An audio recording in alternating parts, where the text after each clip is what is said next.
Okay, so first of all, you're the Bobbi of L'Oreal. Like, we just need to give you that title. Like, you are that here. I'm the Carrington of Beauty School Bobbi. I think that might be what it is. But I'm You're obsessed like separated with you. at birth here.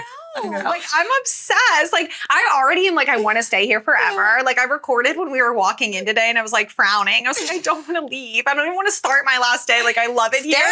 We've got lots of capacity because, well, this is my office now. Everybody's working from home. So you can stay here. I'm just going to take this office because it doesn't seem like it's like a hot commodity or anything like that. I've been here 19 years and I still can't get the corner office. So just saying, I don't know. Don't know what it takes. LEAD, Rolf's Global Institute, powered by L'Oreal USA PPD, represents a new era in beauty. LEAD has created the world's first college and university degree program pathway for beauty professionals, transforming the future of the beauty industry through higher education. The goal of this global movement is to create a new future for beauty professionals, providing them with a wider range of opportunities. It's time for beauty professionals to enjoy the financial freedom, impact, and respect that they deserve. LEAD also provides scholarship opportunities to eligible students worldwide. You are invited to join this global initiative and be part of the future. For more information, please go to leadinstitute.degree.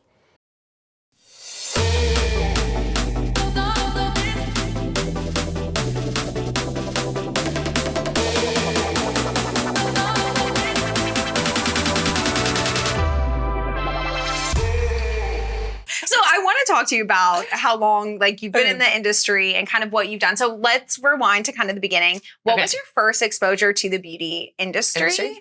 And then kind of how you came into it. Okay. So I knew that I wanted beauty. I loved beauty. I thought that I wanted marketing. Okay. So that's when I interviewed at L'Oreal. That's kind of what I had in my head. I wanted beauty and I wanted marketing. But had you graduated college at this time? Oh yeah, I graduated college. Actually, I was kind of old as far as people starting their career because I spent my 20s. Whoa, wait a minute. Let's start back here. Okay, so I graduated from college and then I spent my 20s. I'm Gen X. Okay. As we confirmed a few minutes ago. Absolutely. As I shocked you that I'm Gen X. Yes, absolutely insane. Yeah. But so I spent my 20s trying to find myself, as many people in the Gen X world did. I was trying to find myself. And so I went, sometimes I feel like an imposter in a corporate world because I spent my 20s, I backpacked. I went to Indonesia, I went to Australia, I went to New Zealand. I jumped out of a plane. I went skydiving. I picked macadamia nuts in Australia. I rode on sailboats to travel around New Zealand. I mean, it's amazing. Did all that in my 20s. Lived the dream. Then got to 30 and was like, wait, what am I going to do with myself? So I went to business school in Barcelona, Spain. Graduated, moved back to the U.S. and then came knocking on L'Oreal's door. So because I knew I wanted beauty. I thought I wanted marketing. So I came to L'Oreal. I interviewed at L'Oreal and it's like the sorting hat at Hogwarts because there are 4 different divisions here. There's the luxury division, the consumer division, the active cosmetics division, and then the professional products division. And so when they interviewed me, it's like a psychoanalysis. They're asking me, where are you from? What was your childhood like? How do you feel about clowns? I mean, it was really like and the sorting hat spits out where you should go. Yeah. And the sorting hat spit out for me, professional products division. And that's the world that, we live in now, the salon world. And I've never looked back. That was 19 years ago. And I stayed in this division the whole time. And there are a lot of reasons why I think the sorting hat picked this house for me. Yeah. It resonates with me a lot. I think that, the world of hairdressers is very quirky and emotional and fun. And as you know, that kind of resonates with me. Which was very different than doing marketing for, toothpaste and selling it to, the buyer at, Target. Wasn't so much more of a purpose behind the this. Purpose, and it's present. The people, all that. And also both my parents are small business owners and entrepreneurs. And I say that, I think as we know in our world, it sounds very glamorous, entrepreneurs. There is definitely not a side of entrepreneurialism that's not very glamorous, and it's a lot of hard work. And, my dad, for example, didn't take a salary for 14 years because he was making payroll. What were they in? Like, what did they do? My dad had a franchise of overhead door company. Okay. So, electric operators, which I actually have now. Yeah. And my mom had a children's boutique, like little clothing boutique in Roanoke, Virginia. Oh my gosh. Yeah. That's so interesting. Yeah. So there, it was always, and my dad, especially, I feel like, actually both of them, I credit them with kind of, they both connected with people in what they did. And I feel like that's what I love about the job that I have. I love connecting with hairdressers. I love connecting with our sales team. I love connecting with, the people that I work with at L'Oreal. So it worked. It was a good fit for me. You're meant to be doing this. Like, it's perfect. And it wouldn't be the same in another, like I said, like selling toothpaste to what, it wouldn't be the same. It's really having that, the stylist is the salon owner, like the small business owner, whether you're an independent stylist or you actually own your own salon.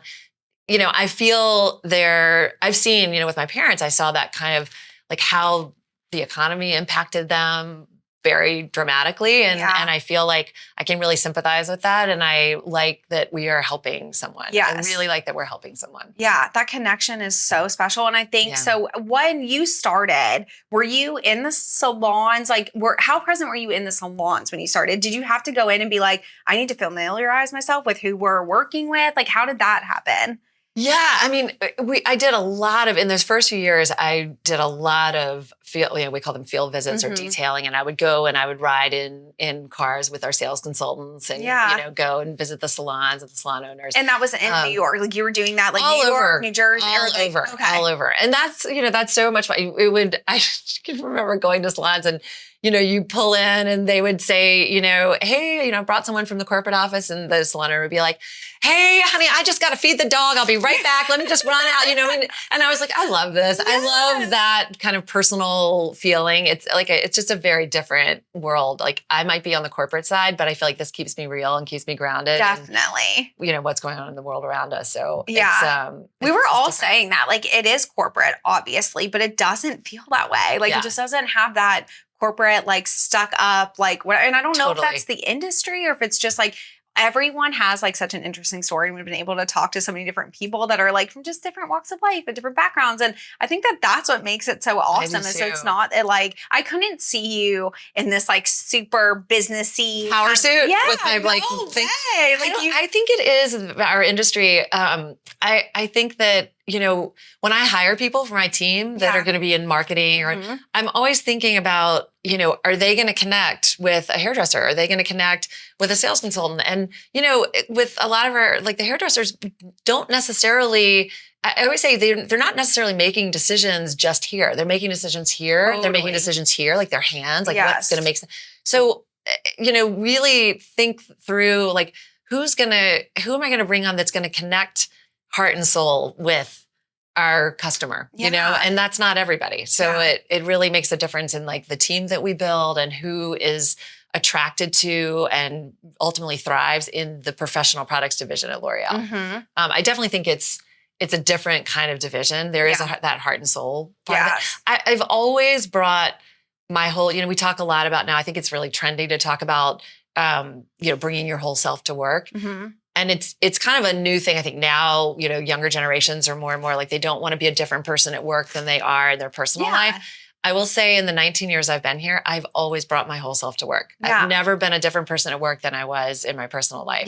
And I think that's... Can you tell that when you're interviewing people? Like, do you pick up on that, like, right away? Like, when you're whether they are that, that person? Like, whether they're like, it's showy, it's interviewey, whatever. Like, are you like, wait, I don't know if that's going to fit? Is that like a red flag for you? I can definitely tell. Yeah, I can tell at this point. And which doesn't mean that I've made some mistakes, but but for the most part, I think, and actually what I find more when I say I've made some mistakes, it's almost like I've hired people who, maybe the role I was hiring them for, I needed someone who's very analytical. And I wasn't necessarily thinking of, like, are they going to connect heart and soul with a hairdresser? Right. But what's been amazing? Bring them to an artist training, and watch them get, just completely swept up in this world of hairdressers, artists for 3 days. And next thing you know, I'm like, I think I might leave my IT. I might lose my IT analyst to be a hairdresser like that. Yeah. I think she wants to go back to work and go back to school and become an artist. Yeah. It's amazing how people, I think, get really swept up in this. And it's really gravitate towards it. Like we were just talking with David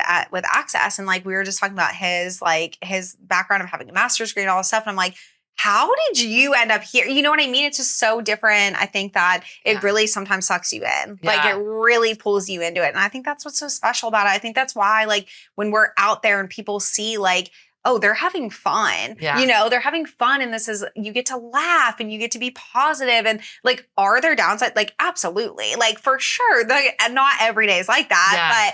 But I think we get pretty close. It makes a big difference. Close to being like, I totally agree. And I think it was hard. I think in the pandemic, we had a lot of people who started in the pandemic and they were not able to go and experience that firsthand. Yeah. And I think it was hard. I noticed a lot of people coming in and you're not being able to kind of like connect and feel that energy and feel that emotion and see how powerful that was and really connect with our customer.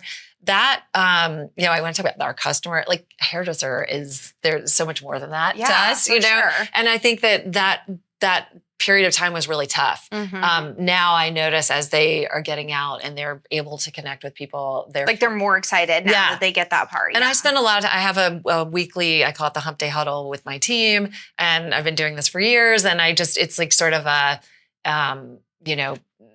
it's a chance to ask any question. No question is dumb. It's a chance to decode, kind of the corporate stuff that maybe they don't feel comfortable asking. And I talk a lot about, it's like a fireside chat really, and I talk a lot about stylists, salons, the emotion of that. And I talk a lot about, because a lot of these haven't experienced that. A lot of people haven't experienced it yet. And so, we spend a lot of time talking about the culture of our division and what makes it different, the heart of that, Yeah, the real purpose behind it. What does your team look like? How many team members do you have at this point? I have, roughly. About 40. Wow. Full-time. Okay. That report up into me. Wow. Which includes our field education team. So education and which is, there are two parts of education. There's our training team, which is the team that manages the artists and the curriculum, create the curriculum. And then there's our field education team that are the ones deploying the education out in the market. And then I have the marketing team. And those teams, and the marketing team is, we have some people that are digital marketing, some people that are doing the website, doing our PR, doing brand marketing, where they're kind of doing the launches and creating all the pieces for that. So those people report up into me. And then we have sales teams that are shared across a lot of the PPD brands. But we have certain people dedicated to each brand within sales. So what's really funny coming from the outside of this is we got a tour of the offices. Yeah. And you can tell that there's this brand and there's this brand and there's this brand. And even though it's all in the same building, there's like I don't want to say like a type, we probably can't say that, but there's definitely a personality for each brand. And like, talk to me about Matrix, because I feel like you're such an amazing face for Matrix and what Matrix is. And I know there's a lot of like changes happening in Matrix. So let's talk a little bit about Matrix. I probably should have mentioned, do you know my first job at L'Oreal in the professional products division was Matrix? Are you serious? I started at Matrix. No, it was my first, that's the first job. And again, it was like, they in my interview, the man who interviewed me, who is actually in Paris now, but he asked me a lot of questions about my personality and that's why I think he really figured out that I was a professional product. Like culture mattered to me, personality mattered. I was, I liked emotional, quirky, fun, all of that. So he put me there. And then, and I think he also really realized that Matrix was the right fit for me. It's always been, I don't know, how much you know about the history of Matrix, but Matrix was founded by someone named Arnie Miller back in 1980. And he created it to be this place that was very inclusive and that everyone felt welcome regardless of your background or your experience. Yeah. And in fact, that's why he called it Matrix, because a matrix is a network. And he wanted to create this network of stylists supporting stylists. Yeah. So it was sort of founded on this idea of everybody belonged. And I felt that, by the time I joined in 2003, and Arnie had already passed away. L'Oreal had acquired the brand, but you definitely still felt that in the culture. It was a place where everyone belonged. It was very, we used to say it's universal democratic fun, but it was that, that fit my personality 100%. And so I spent my first 3 years of my career at Matrix as an assistant marketing manager. Then I left, and again, I told you I stayed in the professional products division, which is not super common. A lot of people, one of the best parts of L'Oreal is that people can move around divisions and you can kind of try different things out. So that fluidity is normal, but to stay in one division is a little more unusual. But for me, it was just, this one works for me. But I went from Matrix to Kerastase, so the other side of the spectrum, and then I went to L'Oreal Professionnel, and then Pureology, and then Redken. And then 2 years ago, so in the middle of a pandemic, I was given the opportunity to come back to Matrix. Yeah. And it was kind of this incredible full circle moment in my life. Yeah. To come back to the place where I started at this point in my career, and also this point in the life cycle of the That's what's so special. I think, like, crazy. Did this happen? Did they know? And we'll kind of get into what's changing and like how the product's changing and all that stuff. But like, did they know that it was changing before you, or are you like, we're changing something? Was I doing it? No, the change was already happening. The renovation was already in the works. Like that had been in the works. Thank you. That's the word I was looking for. I was like, what do we call this? I don't want to the call brand it renovation. Yes, so that had been in the works for a while. Like we already, we launched, we renovated the brand and introduced the new brand in March of 2021. Okay. It had already been in the works for a year prior to that. They were reformulating the color, our color brands. We were working on the new brand equity, the new visuals, the new positioning, things like that.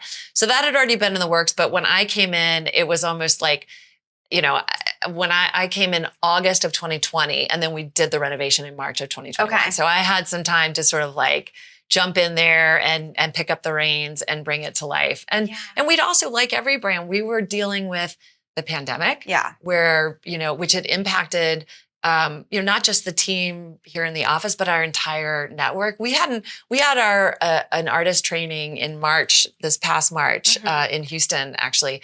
It was the first time. That's where Dalton's from. He loves Houston. Oh my God. We did it there because they had a color factory, and I just got it in my head that I wanted to do a party at the color factory. So we did it there. I love that. I'll show you, I'll send you guys the video. It was so cool. It was amazing. It was truly, we hadn't had a live connection with our artists in 3 years. And a lot had happened in 3 years. Wow. And it wasn't, even things outside of the pandemic. We had just had a lot of transition, a lot of disruption, changes in leadership, changes in everything.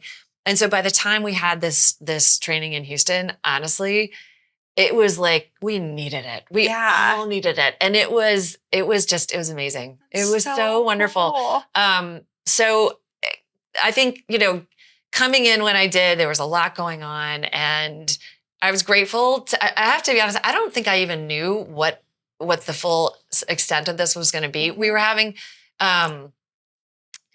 where we're going. I think what I thought then is we're renovating the brand, we're changing our visuals, we're going to be more diverse and inclusive. And now the way I feel, a year and a half later, is we are changing the world. Yes. I mean, I don't mean to be dramatic about this, but honestly, we are change makers. And that's a big responsibility, but it's super exciting. And again, we talked about gratitude. I feel grateful that I didn't necessarily know what I was signing up for, but wow, what an opportunity, to do something meaningful that's outside of just selling products. Yeah. This is the first time in my 19 years, is the first time that I feel like I truly have there's a cause here. There's a real purpose here that's outside of, selling products it's so cool. One of the things that we were talking about earlier too is like, along with the gratitude, is being willing to take those steps when like that door opens. Yeah. And when like, this has been like a weird theme that's been weaved in through like our whole trip here, is like, if you're the kind of person that is willing to just like take the step, like a door opens and you don't know what you're getting into. And at that point in your career, like, I feel like you could have been like, you know what? I'm good. Like, I'm good where I'm at. I think a lot of people coming out of the pandemic were feeling like that. Like, I'm good. I don't really want so much more. Like, I'm whatever. But like, you're like, no, dude, this sounds great. And I'm going to take that step. And then like, to be able to reflect on that and be like, thank goodness I did. Yes. Like, so happy that I did, because like, it's so much of what you're doing right now is important. And it's like what you need without even knowing that that's what you needed. Exactly. And I think that for that, I'd like to take credit and say that, I've always been someone who goes after a challenge and likes to go out of their comfort zone.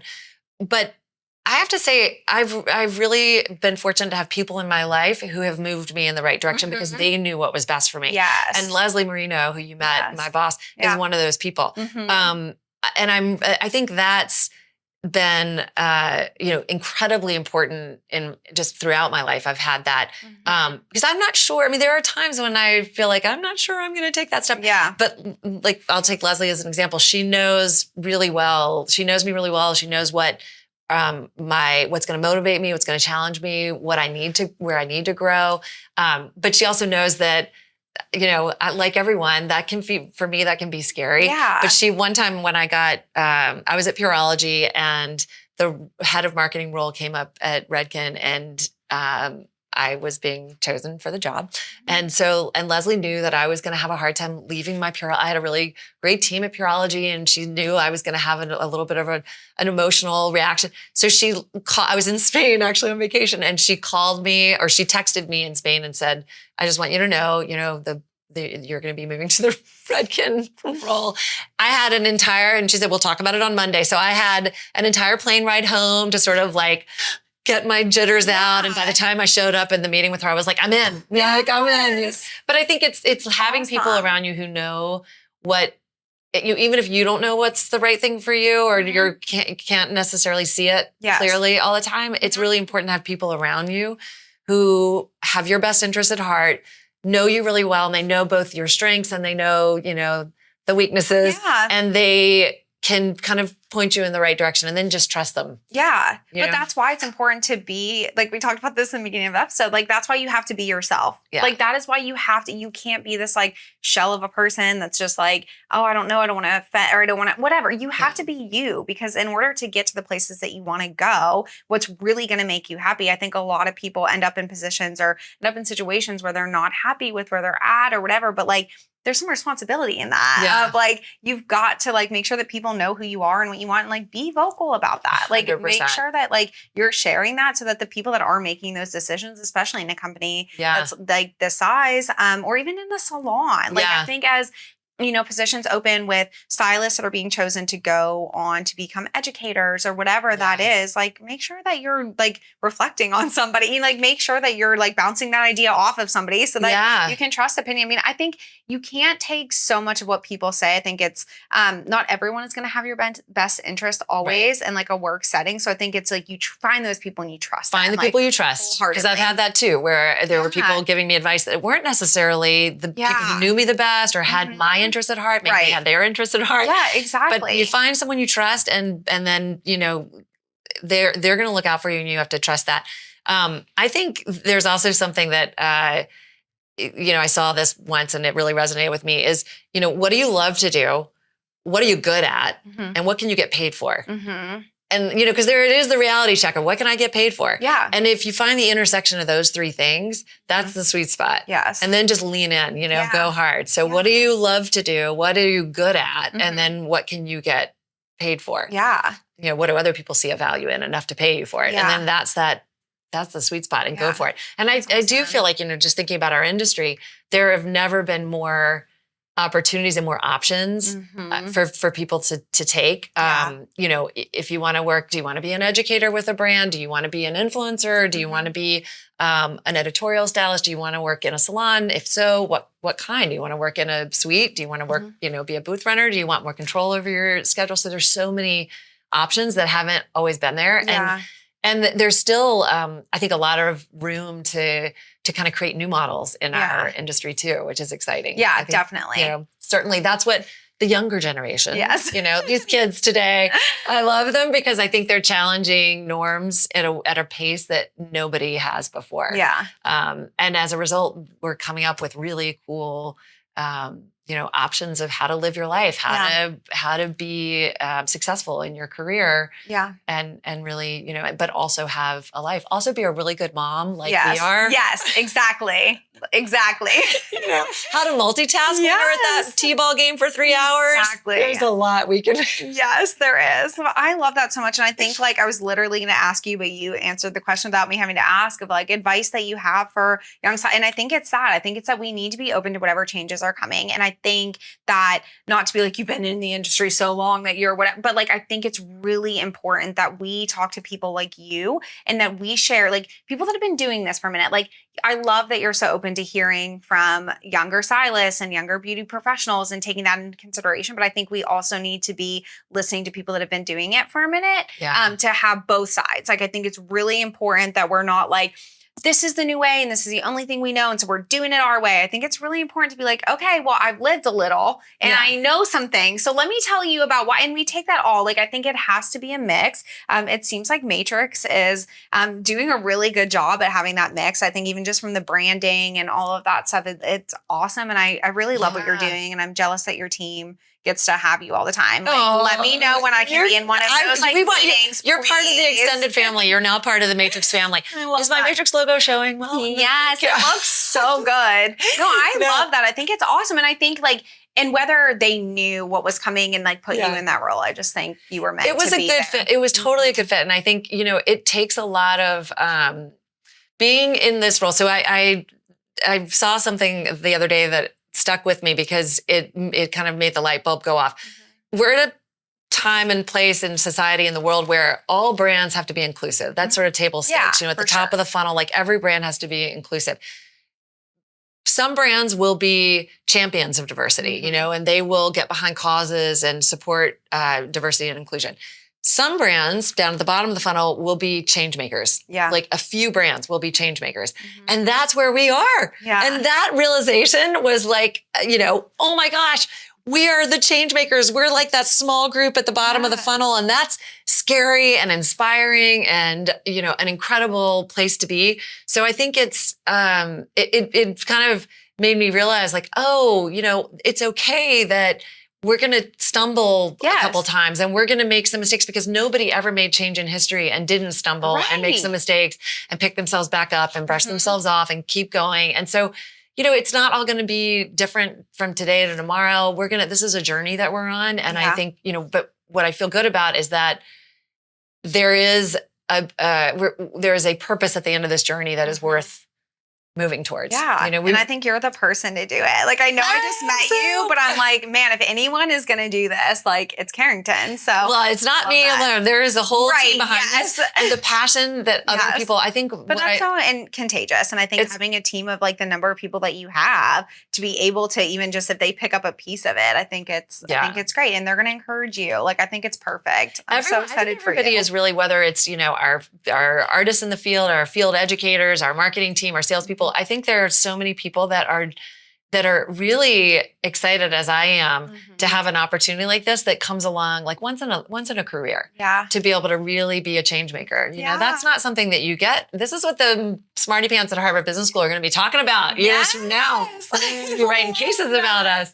But I still, I think it's a really amazing time to be. Yeah. On the brand. Well, we'll definitely be following up with you. I mean, I definitely want to I'm coming down to yes, you are for sure. Have to. I'm going to swim in that river.